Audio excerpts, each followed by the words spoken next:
And now, all of a sudden, this is all happening. What's his name? Christian Tobetchuk. Christian? Please, I'm scared of him. On the 3rd of April, 2022, Miami police received a terrifying phone call. I can't feel my arm. I can't feel my arm. Oh, my boyfriend is dying of a stab. Ma'am, what is the address? 134 Northeast 7th Ave. Baby, I'm so sorry. 27-year-old Christian Toby Abumseli was bleeding out in his girlfriend's lap with a brutal stab wound to the chest. When police arrived, pools of blood were found all over the apartment, and Toby was barely clinging to life. OnlyFans model Courtney Clenny had met Toby back in 2020. The two seemed to be deeply in love, but behind closed doors, things were completely different. The couple were known to have violent fights, and the police were even called multiple times to their apartment. But their biggest argument would take place in April of 2022 and result in Toby bleeding out and begging for his life. Courtney told police she had nothing to do with it, but police thought differently. So she was brought in for questioning, and a 5-hour-long interrogation began. My apologies for being absolutely covered in blood. Listen, you don't have to apologize, okay? I completely understand. Mm-hmm. Alright? Things happen, and you can't control it. Okay? How long have you guys been together? About 2 years. About 2 A years? year and a half to 2 years, yeah. Okay. Is he okay? He's still at the hospital. They're still, I know. monitoring him and talking to him. So we're waiting. Oh my God! So he didn't even have to have surgery. Well, I don't know. They're still doing X-rays and stuff like that. So I don't know yet. I'm waiting to hear a response. That's all I have to know. Thank Okay. God. The detectives tell Courtney that Toby is in the hospital, but alive.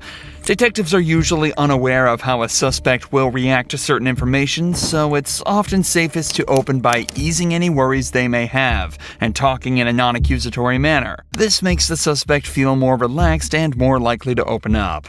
I just got back together.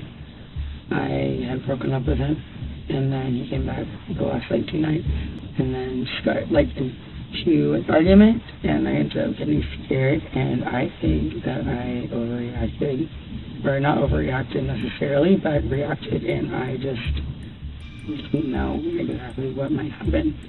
Do you guys work here in Miami, or do you guys have your own business? I do social media, so I'm an influencer, I guess is what Oh yeah?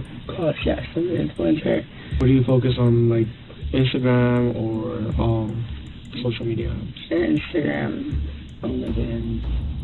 And what is it that he does? Stocks and crypto. Stocks and crypto. He just has stocks and lots of crypto. We were gonna move into a house, so have an apartment, and then we were like, maybe just move here for a year. And then once we got here, we were like, no, this is dope. Yeah. So we have the dog picked out. It's golden retriever. We're gonna name Mello. So we're gonna get a house so we can have a backyard.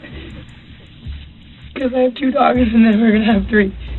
So we're planning on staying here for a while. Sorry. Once again, you don't have to apologize. The detectives can tell Courtney is in a vulnerable state, but at the end of the day, they're there to solve a crime. Courtney's being investigated for stabbing Toby, and the only defense she's given so far is that there was an argument and things got out of hand. If Courtney did in fact do what she's being accused of, being forced to think about her past and future with Toby would really be messing with her emotions, causing her to become more vulnerable and hopefully lead to an easy confession. Let's start from the start. You guys are supposed to take out your dogs to the park, right? And then what happens after that? Like I said, a little bit blur. I was doing laundry and tried to call my mom. She didn't answer the first time. And then he left. I guess he went to go bike over there. That's just what he said. I don't know if he walked or biked, but he told me he was going to bike first. Like a bicycle? Yeah. Okay. And then he came back with a Subway sandwich, and I said something about oh, are you gonna reshare your location with me? Did you unshare it? And he said, yeah, I unshared it. And I was like, oh, when did you do that? And he goes, the other day, when you were done with me. And I was like, okay, well, fair enough. Reshare it. And then he told, it kind of like turned into like a little like argument or something. And then he told me to reach your mind, and I was like, okay, yeah, I will. And then I didn't do it immediately. He asked me about it again, and I don't know what I was thinking, but it just said something about, well, what if I'm somewhere you don't want me to be? Which I wouldn't have been. I love him, but maybe you don't want to know where I am. I guess maybe they'll just like hurt him because he was pressing me, and he ended up pinning me against the wall. I said like choking me on the floor. It's just like they were looking at my neck, and I was like, I'm not saying like choking me like, whatever, but he had my like neck, like and this happened twice before, where I couldn't breathe and I was on the floor. Yeah. I could not breathe, and I don't think that he is trying to kill me, but I was scared, and all 3 times I have been scared. I'm on the floor, and he had me pinned. Get my mom on the phone. So this happened like over by the door, and somehow moved like over in the living room. He was standing by the couch, facing toward the kitchen. I was in the kitchen, and then he just like, I could see like all the whites in his eyes, and he was like coming at me. And so I grabbed one of these knives. My mom got me for Christmas. I grabbed one of them, and I was like, I swear to God, it was just like I grab and be like, don't come anywhere closer to me, because earlier that was happening 2 other times. I couldn't breathe. I'm sorry, I couldn't breathe, and it's very scary. And I just think like, just like this kind of thing where I was saying like, do you know if he's okay?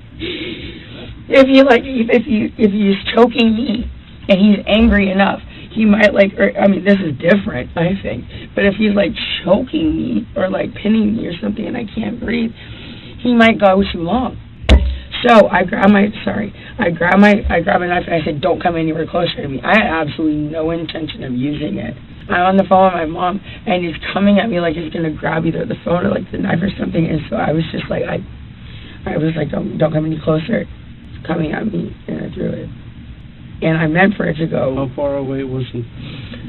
Well, I was by my fridge, and he was like by the edge of one of the chairs of the sofa. Like comparing to what 10 feet. I'm trying to think in my head. To recap, Courtney says that an argument started when the pair had both stopped sharing their phone locations that resulted in him pinning her against the floor and her retaliating by throwing a kitchen knife across the room, piercing him in the chest. Courtney also clearly states that her attack was in self-defense and specifically involved her throwing a knife 10 feet across the apartment that landed perfectly in his chest, causing him to bleed out and fear for his life. So then, you were by the fridge and he was by the couch? Yes, I was in front of the fridge. He was by the couch. Yes. And then behind my island. Then what kind of movements did he make at the moment? He was going to walk running up? At me. Running? Okay. Well, charging, aggressively walking, something. What was he doing? Like, was he doing something with his hands or? He had his hands up. I couldn't tell you exactly. Was he yelling at you at the time? Yes. Was that at the moment that he was charging you or earlier in one of the arguments? It was before he choked me. Yes, it was before he choked me. Okay. Or whatever. But I swear to God, I was scared. After like what had just happened, I was scared. And I was on the phone with my mom and it was still happening. Yeah. I was scared. So you told me that he had you against the wall at one point, right? With his hands over your neck? Mm-hmm. And how did you end up from the wall to the ground? Let me go, and then I started swinging on him because I had been against the wall. Okay. I started trying to hit him. Yeah. And then he put me on the ground. He dropped you to the ground.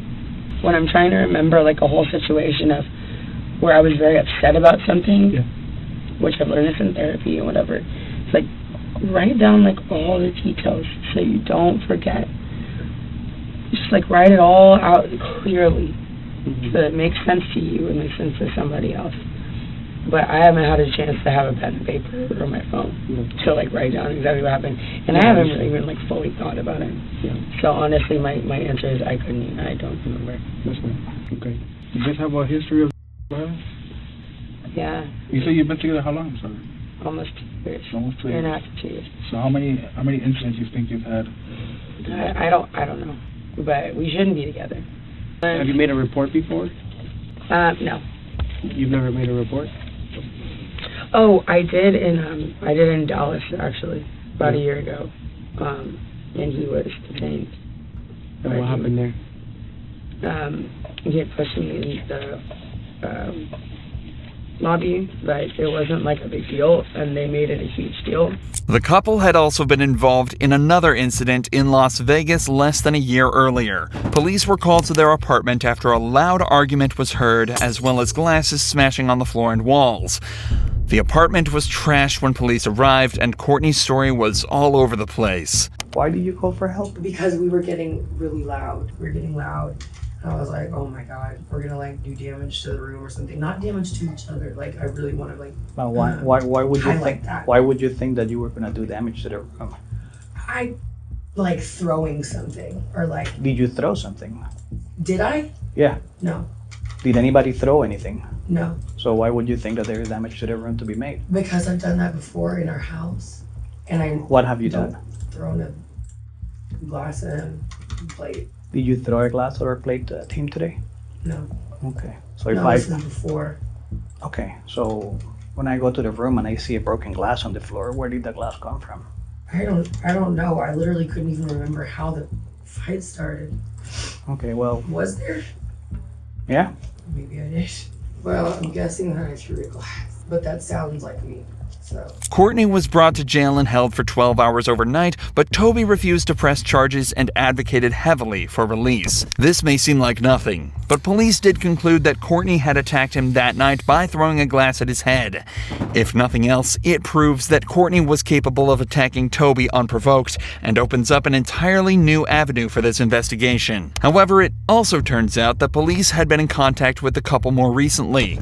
In fact, they'd actually been called by security to their apartment the day before the attack. But the cops have been up there one other time yesterday for absolutely no reason. Absolutely none. They harassed not the police, but security guards from the office, like young security guards. Okay. Came up for no reason.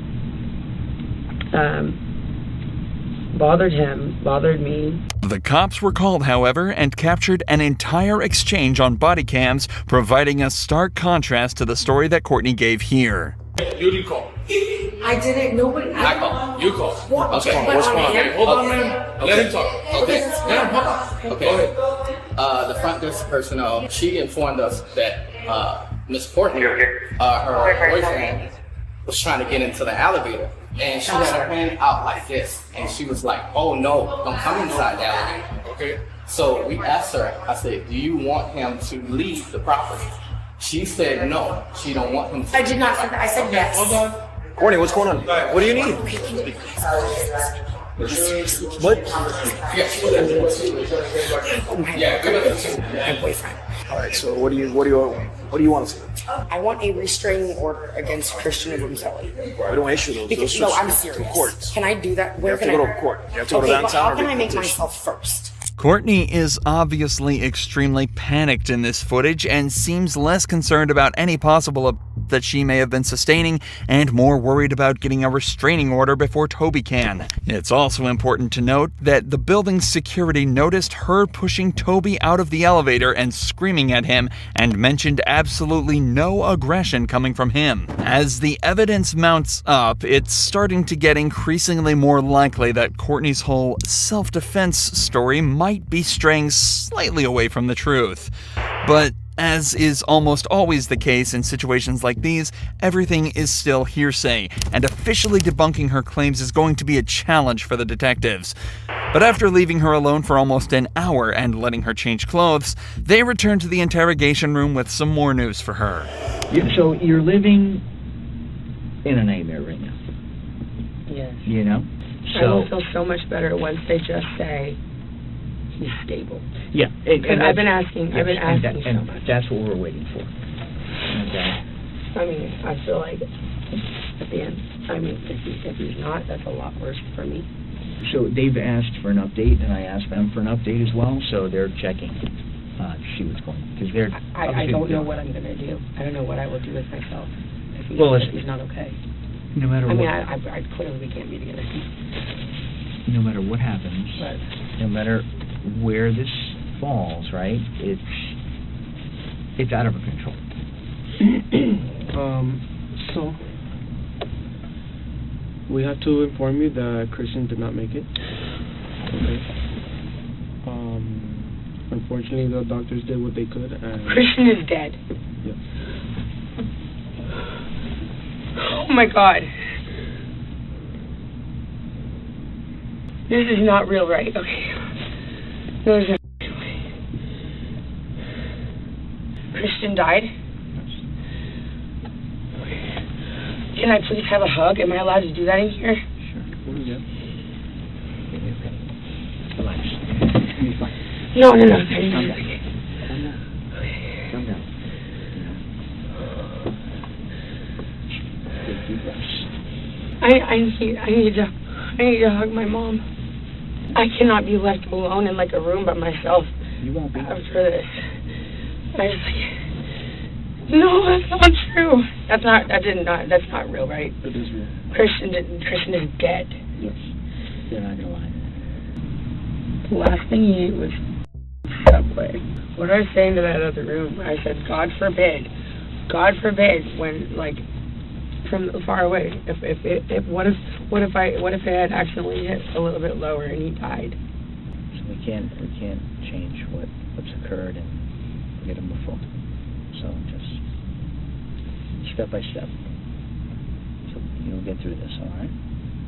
It's easy to tell by the detectives' reactions that they're fairly convinced what happened was indeed self-defense. In fact, one of them was even talking earlier about how he's sure she'd be allowed home that night and that everything was going to be fine.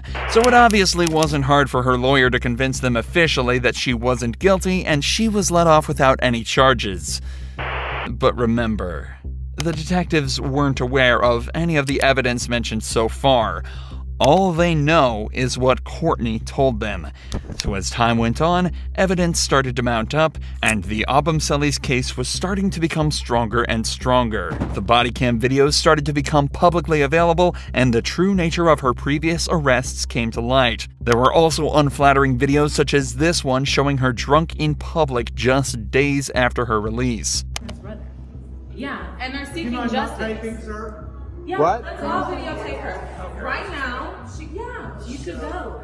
Yeah, you should go. Because you just killed her boyfriend. Yeah, you did. Yeah, and yeah. Yeah, okay, cool. Sure, people make mistakes and drink too much. But when you're seen acting like this in public just days after bawling your eyes out in an interrogation room, you don't exactly get painted in the best light. Just days later, footage secretly recorded by Toby was found on his phone displaying Courtney violently screaming at him, using aggressive language, hitting him across the face, and using racial slurs. You literally talked to her without telling me! Courtney, I was on a bike ride and she passed me and I said hi. You and Courtney are having a live chat. My bad, I forgot to tell you that. That doesn't make you to act and call me a You're Yes, thank you. Coming from Courtney, thank you. I want you to get away from me! So due to this and many other accounts stating that Courtney was well and truly the one, she was officially taken to court by Toby's family. This is where the final nail in the coffin was delivered by a medical examiner who'd observed Toby's body and come to a conclusion. Now, based on the information you received that the defendant was alleged to have thrown this knife, do your observations support that? If the person who supposedly did this is an expert knife thrower, and the knife is the type of knife that you can throw, I guess that could have happened. Did you receive any information that the defendant was a knife thrower? No. So based on that fact that you did not receive that information, would it support that? No. And what would you expect to see a knife do if someone just flung it at somebody? It would just hit the body and bounce off. Now, as a result of this case, did you come to a cause, or did you make a determination as to the cause and manner of death? Yes. Could you please explain those to the court? The cause of death was stab wound of right subclavian artery. The manner of death was homicide. As of April 2023, Courtney is currently awaiting what's become one of the most anticipated trials in modern history. She faces life in prison on account of second-degree murder with all of the evidence stacked against her. It's not looking good for her as we prepare to see if she'll be spending the rest of her life behind bars.